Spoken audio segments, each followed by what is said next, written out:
Good morning. I am delighted to be here. My name's Paul Hunt. Until a year ago, I retired as the rector of Holy Trinity in Westchester. Was there for 17 years. So I've spent the last year retired and love to help out, particularly in the Western Deanery out here, Brandywine Deanery, where they're all old friends and colleagues, as your rector is. So I want to start this morning quoting back to Paul's letter where he says, "The death Christ died, he died to sin once for all, but the life he lives to God. So also you must consider yourselves dead to sin and alive to God in Christ Jesus," from Romans this morning. And then I want to pick up, if you were in church last week, this is what you heard, the gospel, because last week's gospel rolls right into this week's gospel. The two are continuous with each other. So last week we hear, "See, I am sending you out like sheep in the midst of wolves, so be wise as serpents and innocent as doves. Beware of them, for they will hand you over to councils and flog you and drag you before governors and kings because of me. Brother will betray brother to death, and father his child, and children will rise against parents and have them put to death. And you will be hated by all because of my name." And then this morning, "Do not think that I have come to bring peace to the earth, for I have not come to bring peace but a sword. For I have come to set a man against his father, and a daughter against her mother, and a daughter-in-law against her mother-in-law." Some pretty harsh stuff from Jesus these last 2 weeks, and these are the verses that pop to mind immediately when anybody tells me they're a biblical literalist, because this is pretty rough stuff about family relationships. I'm quite certain Jesus was not being literal. So if he's not being literal, which he's not, then what's he up to here? Jesus is saying, I think, that if you're going to follow me, which is where our gospel ends today, if you're going to pick up your cross and follow me, if you're going to call yourself a follower, you're going to have to go through tough times. It's going to be tough. You're going to have to stand out as different. You're going to have to take risks to follow me.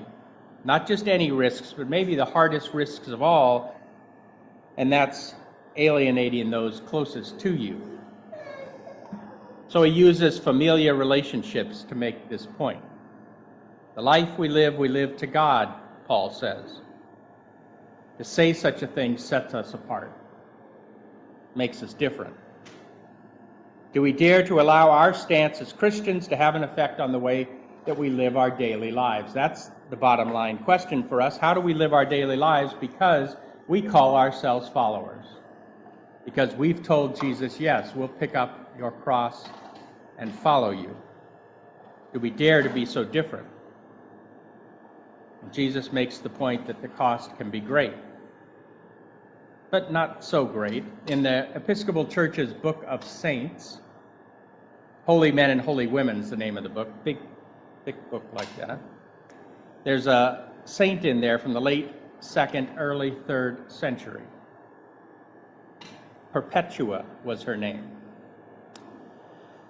So a little bit about Perpetua. Young catechisms were seized. Those who were being prepared for baptism were seized, and among these was Perpetua, of distinguished birth, with an upbringing befitting a free woman, recently married. She had a father, mother, and 2 brothers, one of whom was likewise a catechumen, and an infant son at the breast. Now she was about 21 years old.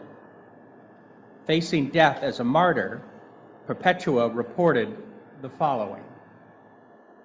"When we were still with the imperial officials, my father wanted to break down my resolution by his words, and persisted in trying to fell me out of his love for me. 'Father,' I said, 'do you see this vase lying here, for example, or this little pitcher, or whatever it is?' And he said, 'I see it.' And I said to him, 'Now can it be called by any other name than what it is?' And he replied, 'No.' Perpetua said to her father, 'Just so I cannot be said to be anything else than what I am, a Christian.'" And my father became so aroused by this name, Christian, that he started towards me as though he would tear out my eyes. But having gotten irate to this degree, he left. Granted, a harsh example. A family turned against one another in the name of Christ. And the story gets crazier as Perpetua joyfully enters the arena and is killed by both leopard and gladiator. And yet every Christian, all of us, has to struggle with how far we're going to let this following Jesus take us.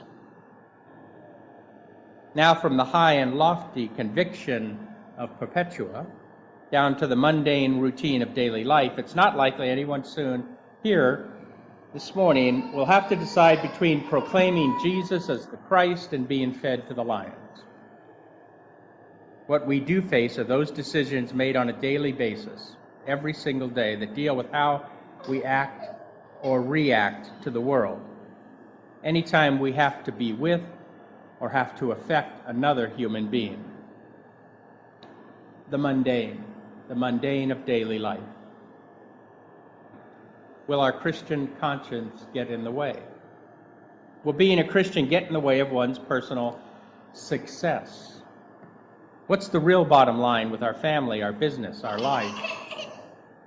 How much are we truly willing to compromise of the very self that we proclaim to be, that we pronounce clearly every Sunday morning, in order to gain an extra buck or an extra friend? Even the most faithful aren't troubled by the conflict posed. Even the most faithful often aren't troubled by the conflict posed by the gospel of Jesus versus the gospel of the world. We have all done a very good job, we all do, of rationalizing the double standard of behavior. One standard for Sunday morning, another standard for other days. Our gospel reading today states a definitive reality on one's decision to be a Christian. Jesus says, "I have not come to bring peace, but a sword." At least that's what he's quoted as having said. A sword that he tells us will divide. A sword which will set us apart with our proclamation as Christians that we dare to be a little bit different. We dare to live the life of a follower. A follower, living the life of a follower of being a Christian is hard because, as Paul said in his letter to the Romans, we, through our baptism, are called no longer to a life of self, but called to have a life of God. Tough stuff because our human nature pulls on us constantly. It pulls hard to live life just for ourselves.